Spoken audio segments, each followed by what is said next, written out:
Bismillahirrahmanirrahim. Kaidah usul fikih yang ke-10. Al-aslu fi kulli haditsin taqdiruhu bi aqrabi zamanihi, yang artinya segala sesuatu diperkirakan dengan yang lebih dekat zamannya. Contohnya, ketika seorang suami memukul istrinya sedang hamil, lalu istrinya melahirkan dengan keadaan sehat. Tiba-tiba anaknya itu meninggal dunia. Nah, jadi si suami ini tidak dikenakan tanggungan karena mungkin sebab faktor lain. Kaidah usul fikih yang ke-11. Al al-masyaqqatu tajlib at-taisir, artinya kesulitan dapat menarik kemudahan. Contohnya, ketika kita sholat tidak bisa berdiri diperbolehkan dengan duduk. Apabila duduk tidak bisa diperbolehkan dengan berbaring. Kaidah usul fikih yang ke-12. Al-asya'u idza tasa'addaqat, artinya sesuatu yang dalam keadaan lapang, maka hukumnya menjadi sempit. Contohnya, ketika dalam gerakan sholat, kalau gerakan sedikit itu masih ditoleransi. Namun, kalau gerakan itu tidak disertai dengan kebutuhan, maka tidak diperbolehkan. Kaidah usul fikih yang ke-13 yaitu al-dororu yuzalu. Artinya bahaya harus dihilangkan. Contohnya, kita diperbolehkan memilih barang supaya tidak ada cacat atau tidak sesuai dengan keinginan kita. Kaidah usul fikih yang ke-14 yaitu ad-dororu la yuzalu bid-dor, artinya bahaya itu tidak dapat dihilangkan dengan bahaya lainnya. Contohnya, ada si A dan si B itu kelaparan, ingin makan. Lalu si A ini karena tidak tahan lapar, maka mengambil makanan si B. Bismillahirrahmanirrahim. Kaidah usul fikih yang ke-15.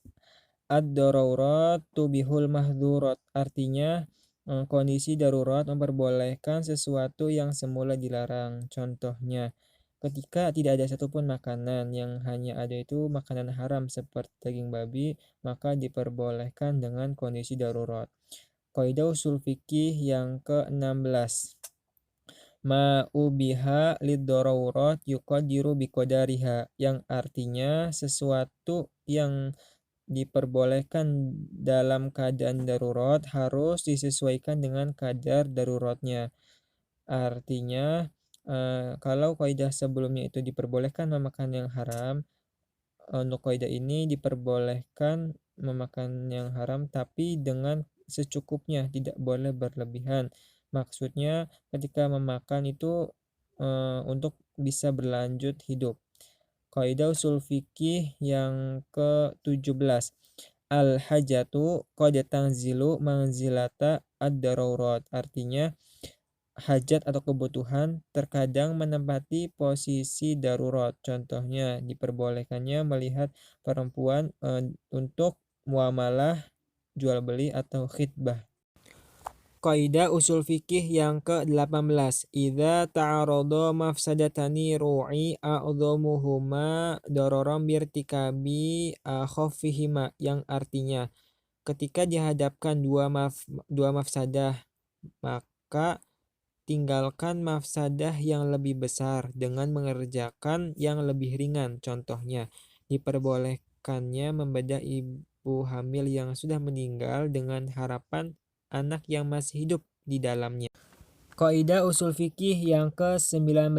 Darul mafasidi muqaddamun ala jalbi al-masalihi, yang artinya menolak mafsada, kerusakan didahulukan daripada mengambil kemaslahatan. Contohnya, ketika berwudu, berkumur-kumur dan beristinsyak itu disunahkan, akan tetapi ketika berpuasa itu hukumnya dimakruhkan.